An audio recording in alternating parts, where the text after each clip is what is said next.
Ja tak szybko jak uwielbiliśmy Boga, to widziałem takie schody. One wyglądały jak estradowe, były bardzo podświetlone. I Bóg mi powiedział, myślę, że to jest do całego Kościoła, to jest rok, kiedy każdy Twój krok jest do góry. Schodów w koło jest wiele, ale od teraz moje są podświetlone. Oświetlam je swoją chwałą. Już nigdy nie zapytasz, dokąd masz iść. Niebo Cię arogantem wyboży drogi, jest Ci znany. Nie ma.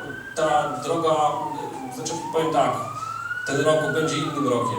Te rzeczy w naszym duchu będą bardzo jasne i to tylko kwestia jest, czy my po prostu wybierzemy to, co mamy wziąć. To jest po prostu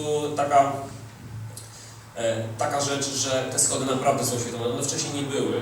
Wcześniej szukaliśmy tego, teraz nie trzeba szukać, trzeba po prostu wejść, tylko pytanie, czy po prostu to zrobimy. Możemy tego nie zrobić i to jest arogancja. Bóg mówi, to jest arogancja. Dokładnie. Dokładnie. Dokładnie. Wielka Teresa. Tak, to mówię Teresa.